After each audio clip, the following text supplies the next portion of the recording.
TDR file করেছেন কিন্তু refund পাননি। আপনি টিডিআর ফাইল জেনুইন রিজনে করেছেন কিন্তু আপনি রিফান্ড পাননি।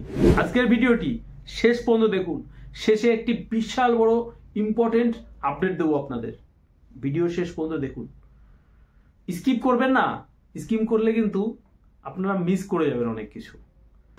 আইআরসিটিসির তরফ থেকে যে অফিসার বা যারা যে সিস্টেম আইআরসিটিসি বা রেলের তরফ থেকে যারা অ্যাপ্রুভ করে তাদের থেকেও কিন্তু ভুল হতে পারে। যে আপনার কারণ জেনুইন, আপনি যেতে পারেননি ট্রেনে, আপনি টিডিআর ফাইল করেছেন কিন্তু টিডিআর রিজেক্ট হয়ে গেছে। আপনি মেল করছেন কিন্তু মেলের জবাব পাচ্ছেন না, তারপরে কি করবেন? আপনি কাস্টমার কেয়ার থেকেও কোনো সলিউশন পাচ্ছেন না, তারপরে কি করবেন? লাস্ট অস্ত্র কি? সমস্ত কিছু নিয়ে আজকের ভিডিওটি, দেখতে থাকুন ভিডিওটি।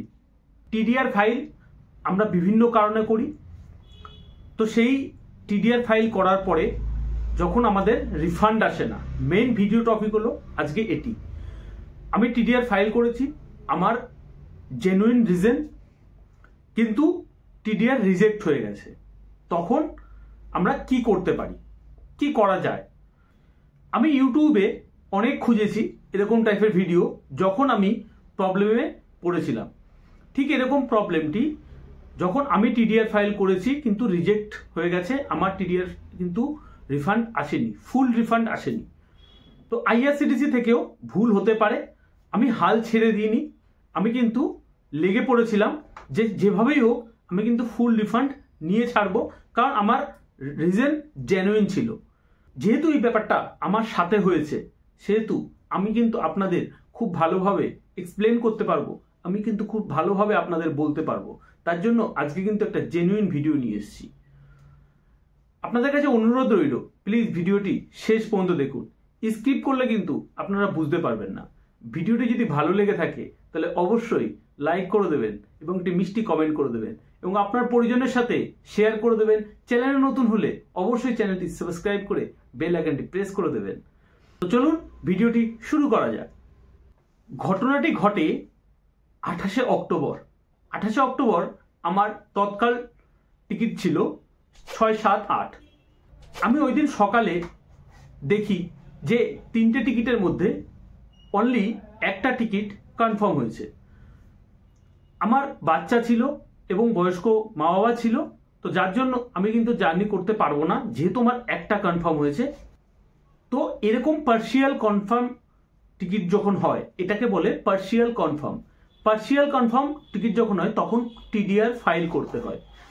আরও একটি কারণ আছে টিডিআর ফাইল করার জন্য, যে কারণটি হলো যে আপনার ট্রেন লেট আছে, 3 ঘন্টা লেট। আপনার যেখান থেকে আপনি ট্রেনে উঠবেন সেখান থেকে যদি 3 ঘন্টা লেট হয় ট্রেন আসতে, তাহলে কিন্তু আপনি টিডিআর ফাইল করতে পারেন যে আপনি জার্নি করছেন না, যেহেতু ট্রেন লেট। তো আপনার এই রিজনেও কিন্তু আপনাকে টিডিআর ফাইল করবেন এবং আপনি কিন্তু রিফান্ড পাবেন। তো আমার হচ্ছে পার্শিয়াল কনফার্ম টিকিট। আমি যথারীতি রিজন দিয়ে টিকিটের ওখানে আইআরসিটিসি অ্যাপে গিয়ে আমি কিন্তু জেনুইন রিজন দিয়ে, আপনারা সব স্ক্রিনশট এখানে দেখতে পাবেন, সমস্ত ভিডিও রেকর্ডিং আপনারা দেখতে পাবেন, স্ক্রিন রেকর্ডিং, যে আমি কিন্তু জেনুইন রিজন দিয়ে টিডিআর কমপ্লেন করলাম, টিডিআর ফাইল করলাম। কিন্তু 1 থেকে 2 দিন পরে আমার কিন্তু একটা টিকিটের টাকা আসলো মাত্র 1460 টাকা। আমি 139 আইআরসিটিসির যে কাস্টমার কেয়ার আছে সেখানে ফোন করলাম এবং আমাকে বলা গেল যে আপনার ওয়েটিং লিস্টের টাকাটা আসতে দেরি হবে, আপনার টাকা ফেরত পাবেন। কিন্তু আমি ভিতরে ভিতরে বুঝে গেছিলাম যে এই টাকা কিন্তু আমি ফেরত পাবো না। আমার কেন জানি না মন বলছিল আমি কিন্তু টাকা ফেরত পাবো না, কারণ নিশ্চয়ই কোনো গন্ডগোল হয়েছে। আইআরসিটিসির অ্যাপে গিয়ে ট্রানজ্যাকশন ওখানে গিয়ে টিডিআর হিস্ট্রি আমি যখন চেক করলাম তখন দেখছি টিডিআর আপডেটেড, এবং ওখানে ক্লিক নাওতে ক্লিক করে যখন আপনি আপনার টিডিআর হিস্ট্রি দেখার জন্য ক্লিক করবেন, কিন্তু তখন কিন্তু আমি কিছুই দেখতে পেলাম না। আমি জেনুইন আমার যে পিএনআর এবং ডেট অফ জার্নি ওখানে পুট করলাম, কিন্তু আমি কিন্তু কিচ্ছু দেখতে পেলাম না ওখানে। আমাকে কিন্তু কোনো রেকর্ডই দেখালো না। তখন আমি আরও শিওর হয়ে গেছিলাম যে আমার টাকাটা কিন্তু ফেরত আসবে না। আমি আইআরসিটিসি কাস্টমার কেয়ারে ফের ফোন করলাম। এটা প্রায় 1 মাস হয়ে গেল, নভেম্বরের মিডে আমি কাস্টমার কেয়ারে ফের ফোন করলাম। আমাকে সেখান থেকে বলা হলো যে আমরা কিছু করতে পারবো না, আপনি মেল করুন। একটা মেল আইডি দেওয়া হলো, এই মেল আইডিতে আপনি মেল করুন, ওখান থেকে টিম আপনাকে এটার বিষয়ে রিফান্ড করবে। আমি মেল করলাম, প্রথম দিন মেল করলাম, সমস্ত ডিটেলস, ট্রানজ্যাকশন ডিটেলস দিয়ে, আমার রিফান্ড এসছে, পিএনআর সমস্ত ডিটেলস দিয়ে আমি কিন্তু মেল করলাম। কিন্তু এটা 2 দিন 3 দিন হওয়ার পরও আমার কিন্তু কোনো মেলের রিপ্লাই আসলো না। আমি আবার মেল করলাম, তাও রিপ্লাই আসলো না। আমি আবার মেল করলাম, 3 থেকে 4 বার মেল করার পরে যখন কোনো রিপ্লাই আসলো না, আমি কিন্তু খুব হোপলেস হয়ে পড়েছিলাম যে আদৌ কি আমি রিফান্ড পাবো, তো এরপরে কি করণীয়। আপনারা ইউটিউবে অনেক ভিডিও পেয়ে যাবেন যেখানে সবাই বলবে আপনি মেল করুন, আর কোনো জেনুইন কোনো রিজন বা কোনো সলিউশন কিন্তু আমি কোনো ইউটিউবে কোনো ভিডিওর মধ্যে পাইনি। তো আমি কি করলাম, টুইট করলাম। আমি টুইট করলাম আইআরসিটিসির যে সোশ্যাল মিডিয়া টুইট হ্যান্ডেল আছে সেখানে আমি পোস্ট করলাম না, আমি কিন্তু ইনবক্স করলাম এই প্রবলেম, আমার রিফান্ড যে কেস আছে কেসটা রিওপেন করা হোক। তো সেখান থেকে আমার নাম্বার চাইলো, আপনারা সব দেখতে পাবেন এই সাইডে, আমি সব দিয়ে দিচ্ছি আপনাদের ডিটেলস স্টেপ বাই স্টেপ। তো সেখান থেকে আমাকে আমার নাম্বার চাইলো।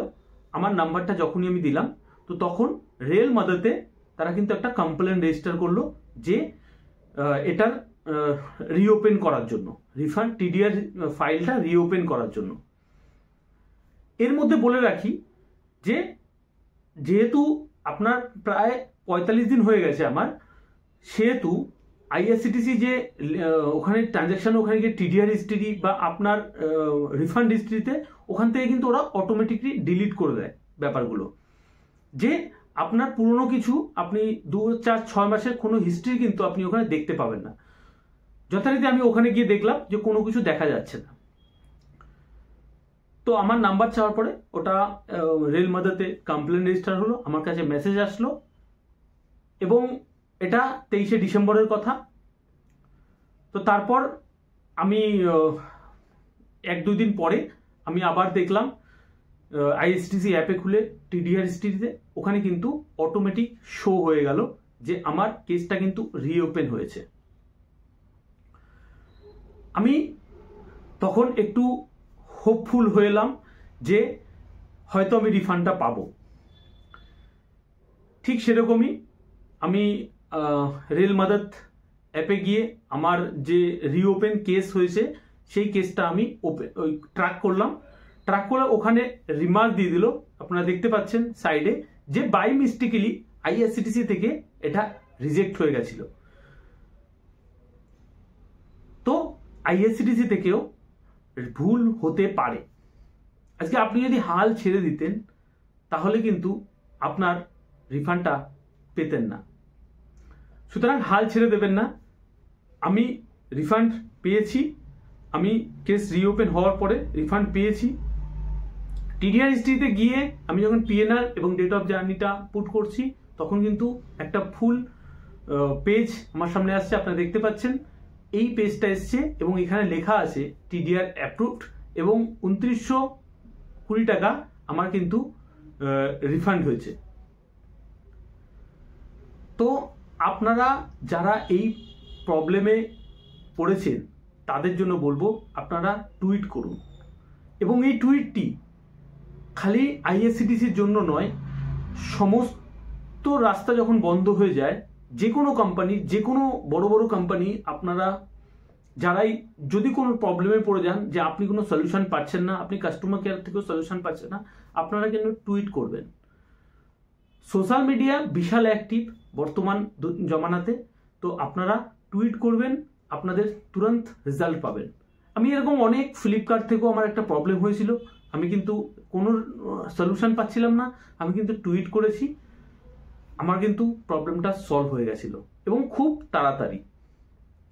তো আপনাদের জন্য লাস্টে একটা টিপস, যে আপনারা যদি কোনো প্রবলেমে পড়ে যান, কোনো কোম্পানি থেকে ফ্রড হন বা কোনো কোম্পানি থেকে ক্যাশব্যাক পাননি বা কোনো রকমের যে কোনো প্রবলেম, আপনারা কিন্তু সোশ্যাল মিডিয়া, টুইটার অ্যাকাউন্ট বা যে কোনো সোশ্যাল মিডিয়া অ্যাকাউন্টে গিয়ে ইনবক্স করতে পারেন। আশা করি আপনাদের ভিডিওটি ভালো লেগেছে। ভিডিওটি ভালো লাগলে লাইক করে দেবেন, কমেন্ট করে দেবেন যদি আপনাদের এই ভিডিও নিয়ে কোনো কিছু জানার থাকে। ভালো থাকবেন সবাই।